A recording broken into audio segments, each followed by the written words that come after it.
할렐루야, 함양제일교회 교회 여러분, 여러분의 삶에 주님의 크신 은총이 항상 함께하기를 소망합니다. 함께 보실 말씀은 베드로전서 1장에서 5장 말씀이 되겠습니다. 베드로 사도는 기원 후 62년경부터 68년 순교를 당할 그때까지 로마에 머물게 되는데요. 로마에 체류하는 동안에 네로 황제의 교회를 향한 대대적인 박해를 목격하게 됩니다.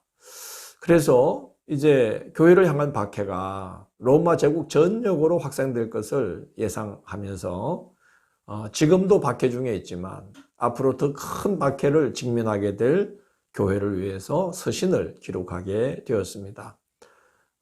점점 심한 적대와 멸시를 당하는 그리스도인들에게 그리스도인의 정체성이 무엇인가를 알려주고, 또 고난 가운데 예비된 은혜, 또 예수 그리스도로 말미암아 우리에게 허락된 은혜를 증거하고, 또 이방인들 가운데 살아가는 성도의 바른 태도에 대해서, 그리고 성도들 간에 서로를 대하는 바른 태도, 합당한 신앙의 자세를 권면하는 편지를 이제 보내게 됩니다. 그것이 바로 베드로 전서가 되겠습니다. 먼저 성도의 정체성에 대해서 바울 사도는 이렇게 이제 증언합니다. 1장 1절에서 9절에 나오는 내용인데요. 성도는 나그네다. 예수 그리스도의 은혜로 거듭났기 때문에 산 소망을 가지고 있는 자며 하늘의 유업을 간직한 자다. 그렇기 때문에 하나님의 능력으로 보호를 받는다는 것이죠. 그래서 성도는 여러 가지 시험으로 말미암아 잠깐 근심할 수는 있지만 오히려 크게 기뻐하게 되는 것은 믿음의 결국 곧 영혼의 구원을 보기 때문에 그런 것이다 라면서 고난을 이겨내라, 그렇게 이제 당부를 합니다. 그 다음에 부르심의 목적에 합당한 삶이 무엇인가? 그것은 거룩함인데 성도가 거룩한 삶을 살아야 되는 이유가 무엇인지를 쭉 이제 증언을 합니다. 1장 15절을 보면 성도로 부르신 하나님께서 거룩하시기 때문에 부르심의 목적에 합당하도록 거룩한 삶을 살아야 된다는 거예요. 1장 19절을 보면 흠 없고 점 없는 어린 양 같은 그리스도의 보배로운 피로서 대속함을 받았기 때문에 조상들의 그 누추한 옛 행실에서 건짐을 받았기 때문에 우리는 거룩한 삶을 살아야 된다는 거죠. 1장 23절을 보면 살아있고 항상 있는 하나님의 말씀으로 거듭난 자들이기 때문에 거룩한 삶을 살아야 된다는 거죠. 2장 5절을 보면 산돌이신 예수 그리스도로 말미암아 예수님처럼 신령한 집으로 세워지고 거룩한 제사장으로 부르심을 받았기 때문에 거룩하게 살아야 된다는 거죠. 우리 그리스도인들에게 예수 그리스도는 집에 건축자의 버린 돌이지만 집에 이제 모퉁이 돌처럼 참 요긴하고 귀한 분이라는 거죠. 그래서 우리는 예수 그리스도를 너무나 귀한 기초를 삼고 그 위에 신앙의 집을 짓는 자들이기 때문에 우리는 거룩하게 되어야 한다는 겁니다. 2장 9절을 보면 우리를 어두운 데서 불러내어 그의 기이한 빛에 들어가게 하신 이의 아름다운 덕을 선포하도록 부름을 받은 자들이기 때문에 우리는 거룩한 삶을 살아가야만 한다는 거죠. 또 2장 21절을 보면 우리를 위하여 고난당하신 그리스도의 자취를 따라가도록 부름받은 자들이기 때문에 그리스도께서 고난당하신과 같이 우리도 고난당하는 것을 마땅한 것으로 여겨야 한다는 것입니다. 베드로 사도는 고난의 종류와 고난이 주는 유익을 또 이야기합니다.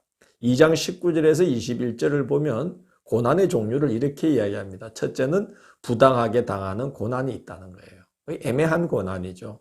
개역성경에서는 애매하게 고난을 당하나 하나님을 생각함으로 슬픔을 참으면 이는 아름다운 것이니 라고 되어 있어요.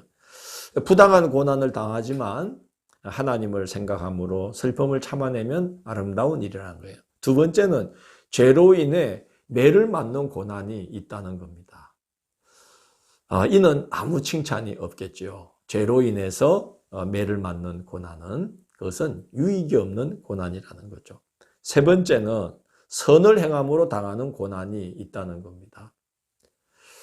이런 고난에 동참케 하기 위해서 그리스도께서 우리를 위하여 고난을 당하심으로 본을 보이셨다는 거예요.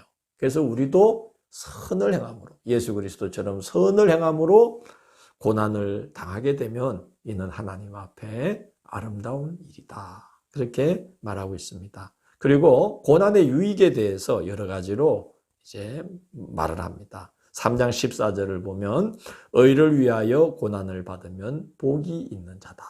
그렇게 말을 합니다.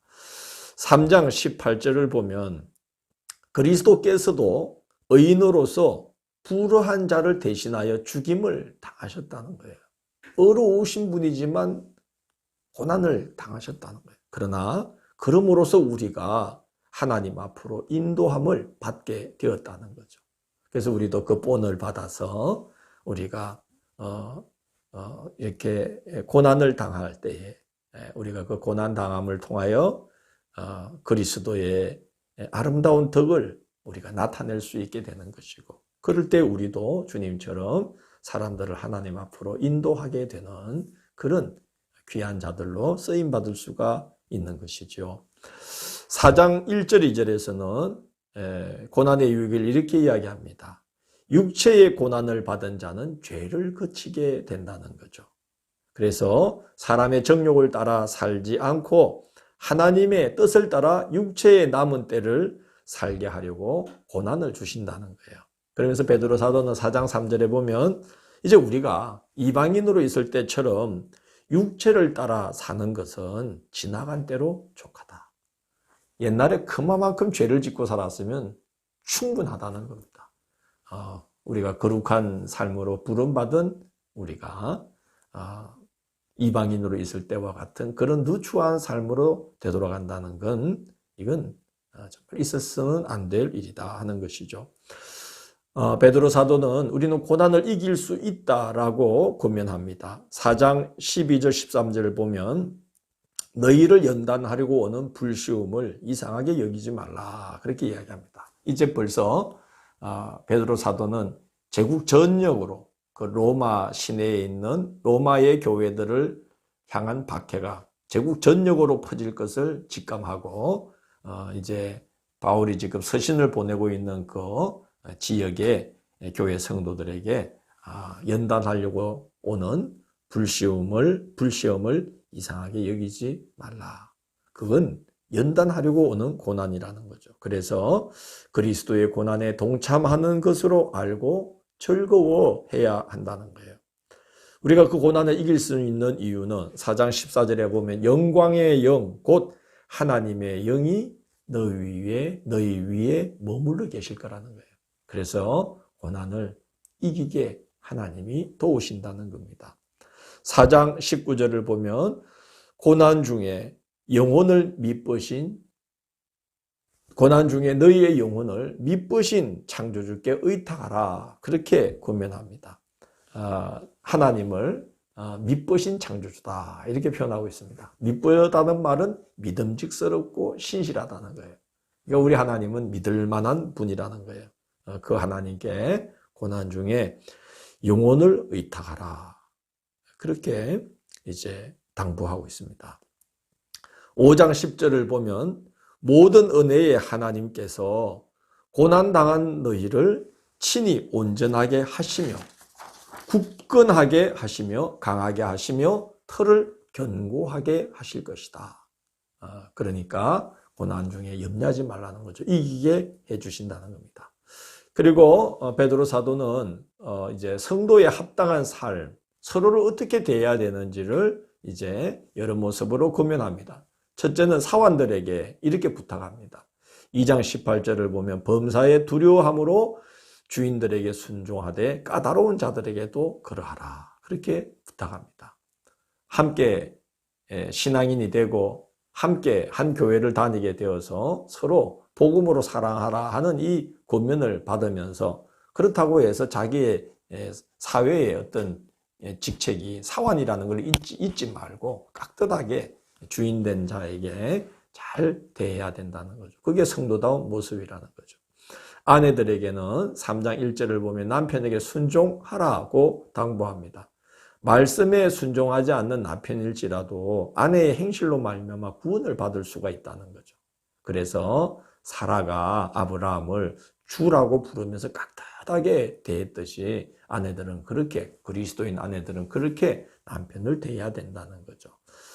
남편들에게는 이렇게 말합니다. 3장 7절 보면 아내는 연약한 그릇이요 생명의 유업을 함께 이어받는 자인 것을 알고 귀히 여기라. 그리함으로써 너희의 기도가 막히지 않도록 하라. 그렇게 당부합니다.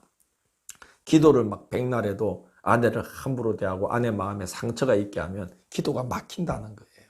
그래서 기도가 막히지 않도록 우리가 기도하면 하늘에 상달될 수 있도록 남편들은 아내를 귀히 여길 줄 알아야 된다. 그렇게 말합니다. 교우들 간에 이렇게 돼야 된다고 부탁합니다. 3장 8절을 보면 마음을 같이하여 동정하며 형제를 사랑하며 서로 불쌍히 여기며 겸손하며 악을 악으로 욕을 욕으로 갚지 말고 도리어 복을 빌라. 이를 위하여 너희가 부르심을 받았다. 또 그렇게 함으로써 복을 이어받게 하려고 하시는 것이 너희를 부르신 목적이다 라고 이야기합니다. 그래서 교우들 간에 그리스도께서 우리를 대하듯이 그렇게 겸손히 서로 사랑하고 감싸움으로 살아야 된다. 그렇게 당부하고 있는 것이죠. 장로들에게는 여기 장로는 아마 지금의 장로 제도와는 좀 다르다고 제가 전에도 말씀을 드렸죠. 교회의 영적 지도자들, 교회의 어른된 자에 대하여 이제 말하고 있습니다. 5장 2절 3절 보면 자원함으로 섬기고 이득을 위하여 하지 말고 기꺼이 섬기며 주장하는 자세보다는 양무리의 본이 되는 모습으로 섬기라. 그렇게 부탁을 하고 5장 5절을 보면 젊은이들에게는 장로들에게 순종하고 겸손으로 허리를 동이라. 때가 되면 다 너희를 주께서 높여주실 것이다. 그렇게 이제 당부를 합니다. 그리고 모든 성도에게 부탁하기를 모든 염려를 다 주께 맡기라는 거예요. 주님께서 너희들을 돌보시기 때문에 염려하지 말라는 거예요. 이제 박해와 시험 또 그 사람들로부터 적대시 당하고 또 이제 모멸을 당하게 되고 여러 가지 피해를 입게 되는 그런 시험, 지금도 그런 시험 중에 있는데 이제 더 큰 불시험이 오게 되기 때문에 성도들은 자칫하면 염려에 사로잡힐 수가 있습니다. 그런데 이 염려라는 것은 염려를 틈타고 사탄이 틈타고 들어올 통로가 되는 것이죠. 그래서 베드로 사도는 깨어 근심함으로 마귀를 대적하라는 말을 이어서 합니다. 모든 믿음의 형제들은 다 이 세상에서 그런 동일한 고난을 당하고 있다는 거죠. 마귀의 시험에 늘 노출되어 있다는 거예요.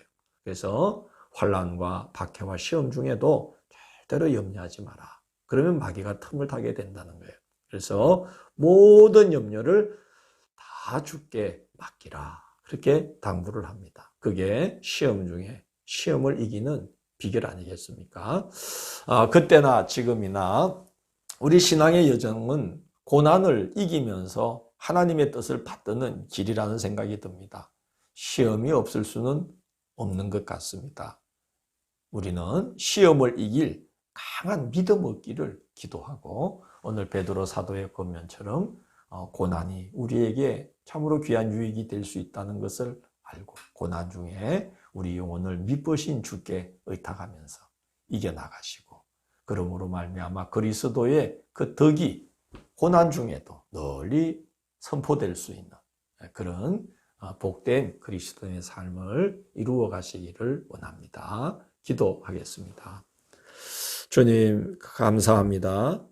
우리가 살아가면서 여러 어려움을 겪고 시험을 당하게 되고 환난 속에 처하게 되기도 하지만 우리보다 앞서 고난 가운데 거하셨고 그 고난을 아버지 하나님을 온전히 의탁함으로 이기시고 승리하신 그리스도께서 우리 앞에 계심으로 우리도 그리스도로 말미암아 이제 함께 주와 함께 이기게 되는 줄로 믿습니다. 항상 모든 어려움 속에서 염려하지 말고 모든 것을 다 주께 맡기고 우리를 모든 시험 가운데서 건지실 그리스도를 의지하고 주 예수 그리스도의 이름으로 아버지께 늘 도움을 간청하면서 이기고 승리하는 저희가 되도록 인도하여 주옵소서. 예수님 이름으로 기도드립니다. 아멘.